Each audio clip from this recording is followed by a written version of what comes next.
Welcome to Real Talk, Real Women. My name is Miriam Khalladi, and today we have IFBB Pro figure Kristi Tauti from Oregon on the show. How are you, Kristi? I'm doing great today. Great. Kristi, you've always loved sports. I read that in high school you participated in volleyball, basketball, softball, and track. But what made you decide to make a career out of health and fitness? I actually was going to school in Hawaii, and I was working at Gold's Gym in Honolulu. One of the trainers told me that they were doing a competition, but it was the obstacle course competition, and then you put your bikini on after. So I went for the obstacle course part, and then decided to do the bikini as well, and I ended up winning both classes and overall, so that kind of got me hooked. Oh, great. Not only are you an IFBB pro, you're also a wife, mother of two, gym owner, and you coach a large number of athletes. This requires a tremendous work ethic. How do you balance it all?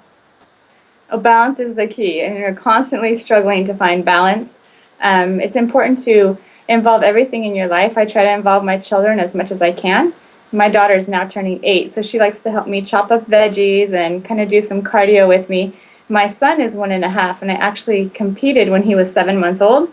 I stepped back on the stage. So being able to kind of incorporate everything into your life is a big thing. My husband is extremely supportive and has been from day one.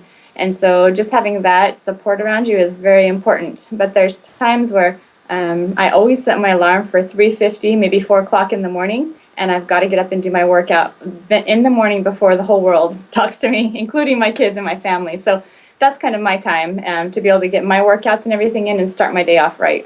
Oh, wow, great. Can you tell us about iPhysique and what you would like to accomplish with it? iPhysique is something that my husband and I have worked on for quite a while. We started the team when I was working out of a different club, and then we kind of grew too big for the club that we were in and wanted to open our own gym. So we went through that process, and we actually opened the gym 2 months before my son was born. So that first year was quite crazy, opening a new business, having a baby, stepping on stage 7 months after, as well as training a team of 45 to 50 competitors at the same time. And my diets are not easy. I'm usually eating all fish, doing an hour and a half of cardio. So to be able to just kind of get in that go mode was critical. And so the balancing thing was important back then too. Okay. And what would you like to accomplish with iPhysique? iPhysique, we may possibly franchise in the future, maybe 5 to 10 years from now. We've got to kind of get our reins on what this is. But we want to bring in a lot of different niches. Right now we're really focused on bodybuilding, fitness, and figure. But we want to kind of gear towards powerlifting as well, and then endurance athletes.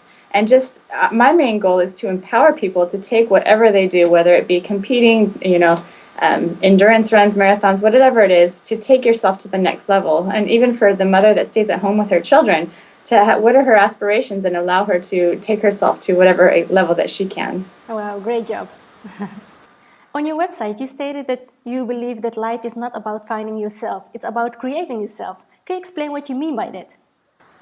Yeah, I believe that we all have a purpose in life, and as you're going through that, you have struggles, and I think it's about constantly taking that person that you're born to be and finding ways that you can continue to improve yourself and always be the best you that you can be. Whether you're in a good situation or a bad, anything that you do, you're constantly creating yourself to be what you've been born to be, and working towards those goals. That there's always ups and downs, but finding the positive outlook for it and finding a purpose and meaning behind everything you do. When I have hard times with my diet or competing, and I'm having to do tons of cardio and hardly eat anything, I relate myself to, I have to go through this because someday I'm going to need to relate to one of my competitors that has to go through that. So as you're going through life, you always have to look on the positive side and create yourself to be that person that you're kind of destined to be and that you want to be. Out of all of the things that you do and have accomplished, what are you most proud of and why? My children, of course.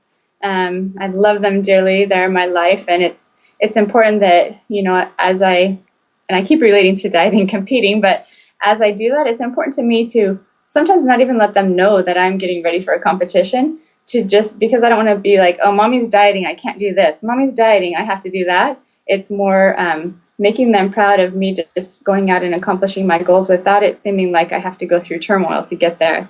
So I'm so proud of that, and I'm very proud of a strong marriage and relationship with my husband, because a lot of times in this industry that doesn't always happen.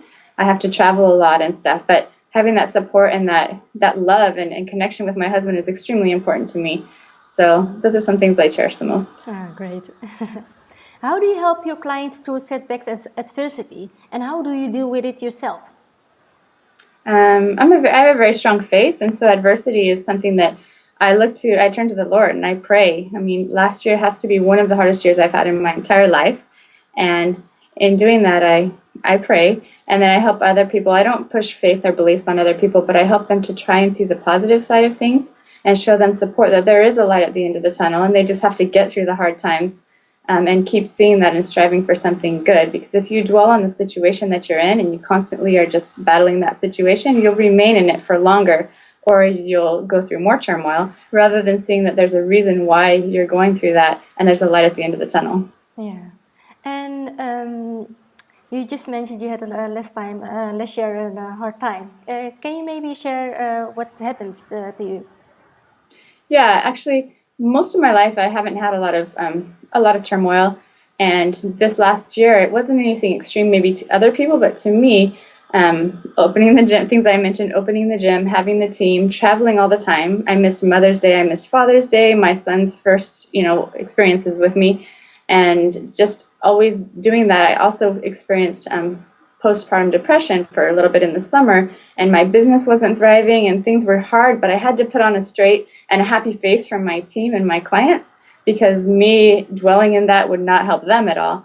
And so I went through that, and then in all of that, the relationship with my husband and I was struggling as well, because there was so much that we run the business and own it together, and that's one thing that's difficult too. So just kind of going through all that, and the business not thriving was very, very difficult for me, and not necessarily caring about things as much as I usually do when I had the postpartum depression.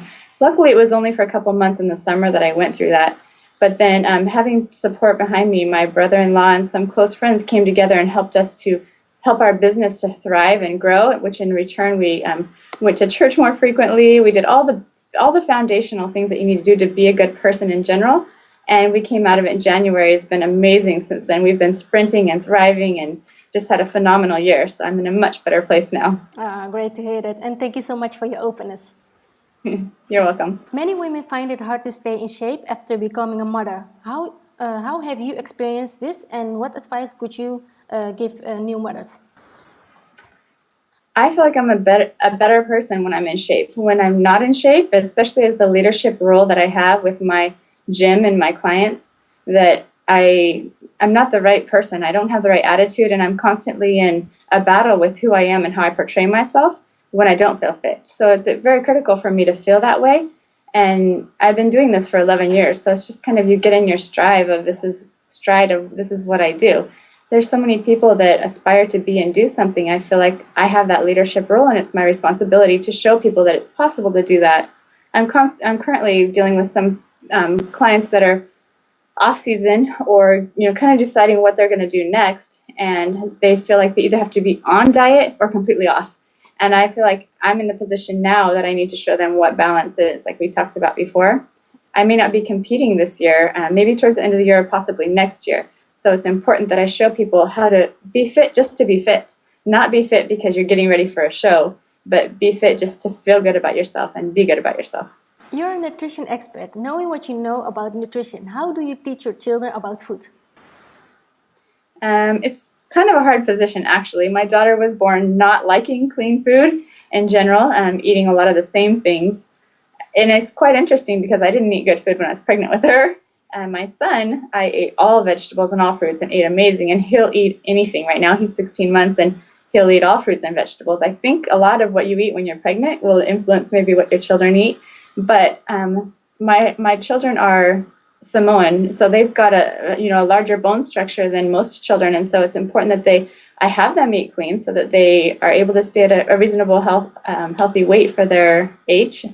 But I don't want to have them be on a diet or anything like that. So I involve them in taking them to the grocery store and letting them do the self-checkout and helping them chop the veggies and showing them recipes and ways to create things differently, because it's so critical that people have a passion for eating clean. It's not about I need to diet or not, or I need to lose weight or not. All of us are going to eat for the rest of our life, and there's no avoiding that, right?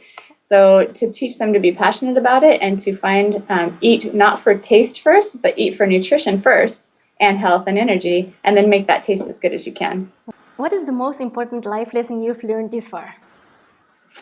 Life lessons. You know, my parents always had me strive for goals. There's 5 girls in my family, and I'm right in the middle of 5. So life lesson would be to set goals and don't be complacent with your goals, but also don't be too hard on yourself, because there's no straight course to get there. It's finding who you are within that goal.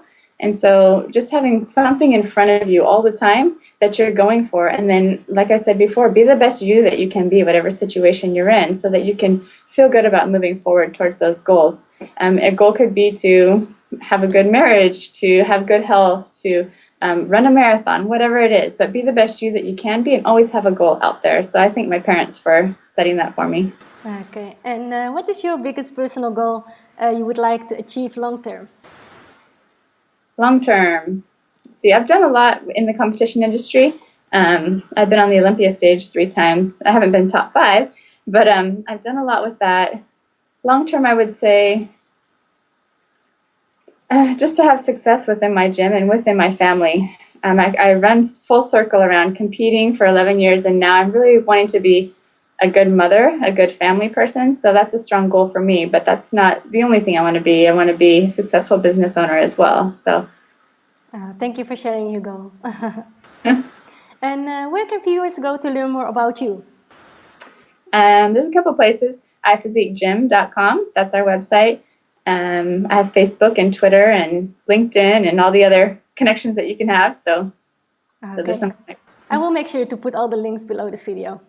Excuse me. Thank you. You're welcome. Kristi, it was really great to have you on my show. Thank you for inviting me. It's a privilege.